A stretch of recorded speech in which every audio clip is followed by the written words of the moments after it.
When it comes to freak weather events, 2022 so far has been pretty bad. We've had anything from extreme heat waves to extreme rainstorms and to now drought that seems to affect a lot of areas on the planet. And just a few days ago, this picture surfaced on the web. These are 117 million year old dinosaur tracks that were accidentally discovered in one of the rivers in Texas that has now dried out. The tracks were always there, but so was the river. And because of the drought, this sort of became visible.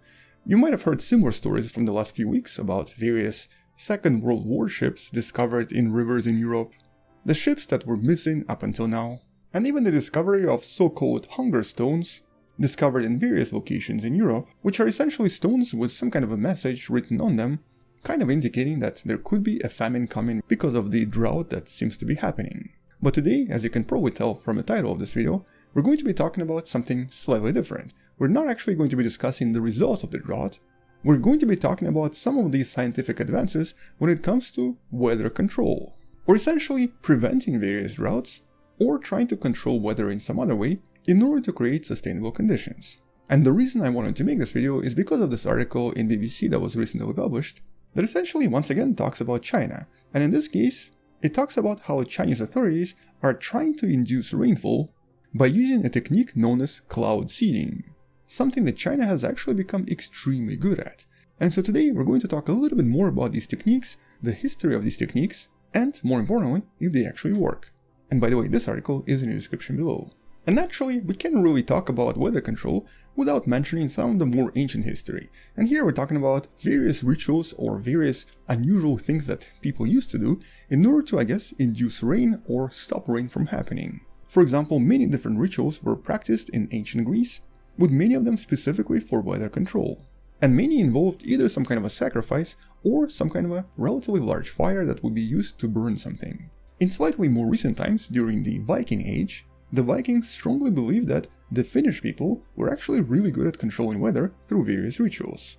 And for this reason, they always refused to take Finns on their ocean-going raids, truly believing that the Finns might actually change the weather and thus sink the ships. And even more recently, in the late 1500s, we had the North Berwick witch trials, where several women were trialed for an attempted murder of King James VI by essentially changing the weather when he was on a ship and causing the ship to sink. So in other words, this idea of weather control and specifically rituals that were used to control weather have always been part of human legends and various stories from various regions.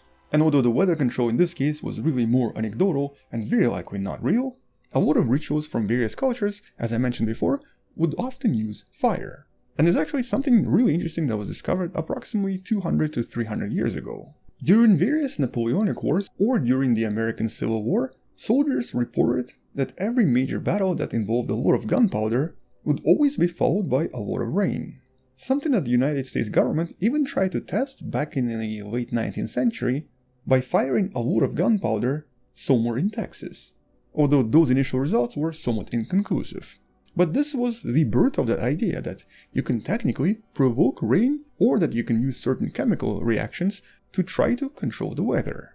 But it wasn't until the World War II, and specifically right after the World War II, that the actual scientists started to try to test this in order to maybe control the weather. And the first such person to ever do this was the American Vincent Schaeffer, who was actually a researcher for General Electric and was able to conduct the first seeding experiments back in the 1940s. But as things usually are in science, all of his discoveries were completely accidental. He was actually trying to study the icing effects on various high-flying aircraft, but completely by accident was able to create quite a lot of condensation in his homemade freezer that led him to understand that it's actually possible to form condensation and rain and snow through various chemical reactions. And so in 1946 he conducted the first ever cloud seeding experiment using aircraft, where approximately 3 kilograms of crushed dry ice was dumped from the airplane into the Adirondack Mountains in New York, which, to his surprise, almost instantly resulted in snowfall. And that's how he shifted his research, with a lot of further research then establishing that there are certain chemicals or certain particles that do this much more effectively, with silver iodide eventually being discovered to be the best. Here's actually just one of many pictures of these so-called cloud seeders, in this case on a small Cessna airplane, that are used for a lot of different types of cloud seeding. And naturally, all of these early experiments very quickly captured the attention of the US government, and specifically for two main reasons. One being military use, but two being a way to control potentially dangerous hurricanes. And so in the early 60s, the US government conducted what's known as the Project Storm Fury, with the idea being relatively simple. By seeding a lot of silver iodide somewhere around a major storm, it might become possible to create another eye of the storm nearby, thus reducing the overall pressure, and more importantly, reducing the wind speed overall. With this cloud that you see right here being a result of this dispersion in the tropical storm Dorothy. With this picture right here showing some of the first pilots that were conducting these flights. But eventually by 1971, it was determined that most hurricanes just don't have enough supercooled water for the cloud seeding to become effective. And so the entire experiment was eventually scrapped. And I guess more intriguingly, certain events, such as the 1947 Project Cirrus, even led to several litigations and lawsuits because one of the hurricanes during that time changed directions hitting another state. And though initially this particular change in direction was blamed on the seeding, eventually the scientists realized that the seeding itself did not really affect hurricanes almost at all. Although this did not stop other scientists from trying other things. For example, some scientists proposed that by using various very powerful jet engines that are pointed upwards, it might be actually possible to disrupt the progress of the incoming hurricane, although this has not been tested just yet. It's also been proposed that by dumping large amounts of environmentally friendly oil on the surface of the sea, it might be possible to prevent the formation of droplets and thus reduce the strength of the hurricane. But because this could potentially lead to a major disaster involving the oil, this has not been tested either. Some scientists suggested using lasers to try to create lightning inside the storm, once again in order to reduce some of the strength.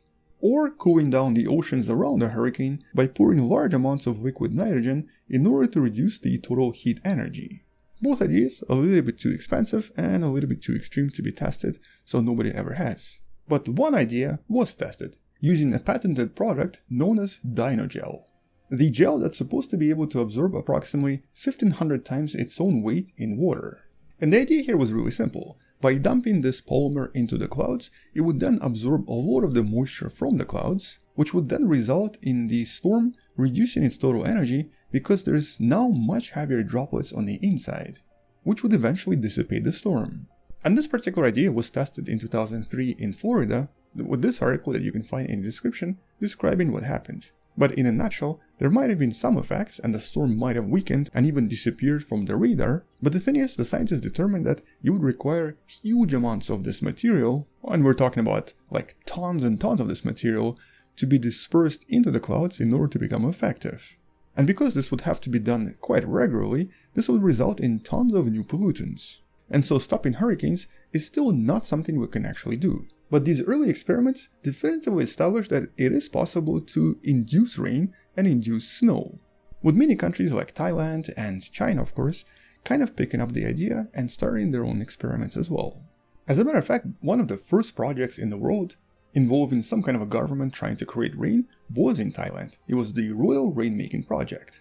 US naturally had their own program as well, but back then, US focused their efforts on something a little bit more, I guess, evil. And here it's the previously secret project known as Operation Popeye, an attempt to use cloud seeding to increase the strength and the length of various monsoons in Vietnam during the war in Vietnam in the 60s and in the 70s, with the main purpose being the destruction of logistics and specifically disruption of military supplies by prolonging various monsoons and increasing the chance for landslides. And though initially this was a secret program, when the program became declassified, almost right away this idea sort of became banned. And quite a lot of countries eventually signed the agreement to never use weather control against any other state, making the idea of weather manipulation for either military or political reasons illegal according to international law. But inducing rain in your own country is still legal and has actually been pursued by various countries on the planet. Most of these countries do need this rain to survive. For example, the Arab Emirates have been doing so successfully every single year since the early 2000s, with the main aim being the increase in rainfall by at least 30% per year, with various chemicals used for this purpose, but silver iodide still being one of the best. Although here it's important to understand that you still need to have some kind of a water vapor in the air in order for the cloud seeding to work. And in this case, the crystals of silver iodide then kind of function similar to ice particles because they actually end up attracting more water droplets, which form larger and larger drops as a result. And though normally it produces snow, depending on the temperature, it will also produce rain. Or at least that's the main theory. The actual way it works, it's still not entirely clear. As a matter of fact, even today the scientists are not certain how well this technique works, or if it works in all climates. And actually one of the most rigorous projects that tried to study the effects of seeding on the production of snow was only conducted in 2017. It was the project known as SNOWY, Seeded and Natural Orographic Wintertime Clouds.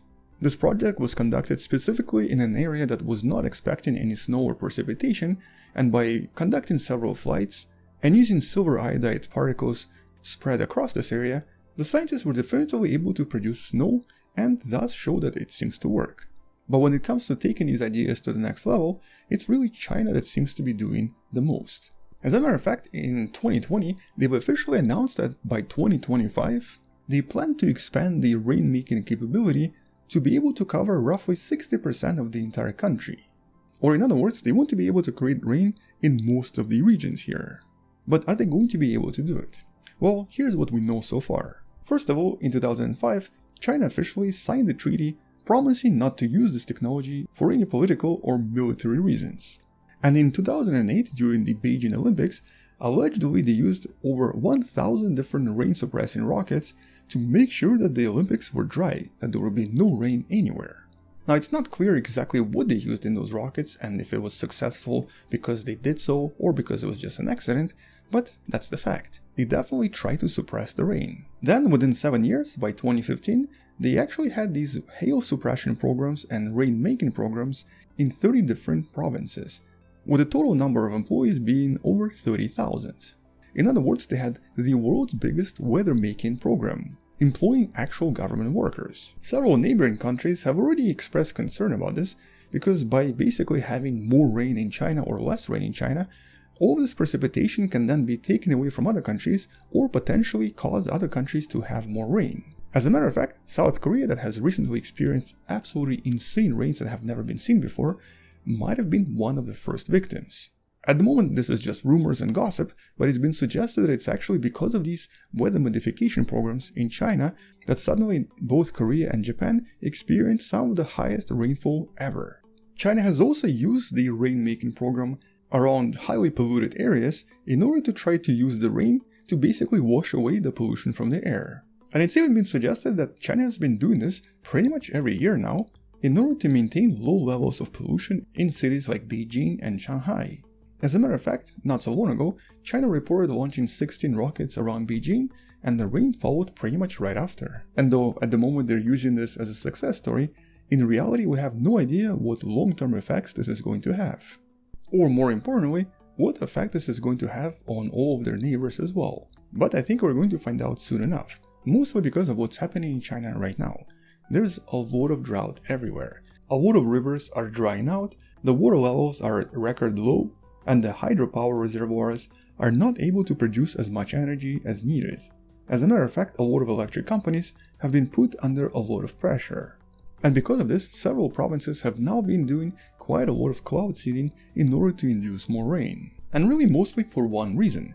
A lot of factories that China depends on have actually been running low on power, with all of this power generally coming from various hydro plants. And so pretty much daily now, China has been launching rockets containing silver iodide in order to seed the clouds and in order to refill those rivers. And at the moment, this is probably going to be the biggest test for this technology. If it works, well, we'll see in a few months. If it doesn't, it might actually create even more problems for the entire region. And it's probably other regions, like the one where I live, that are going to be paying the price. But I guess we'll find out in the future what's going to happen and what effect this is going to have on the entire East Pacific. But nevertheless, the idea of weather modification is still pretty exciting and pretty interesting.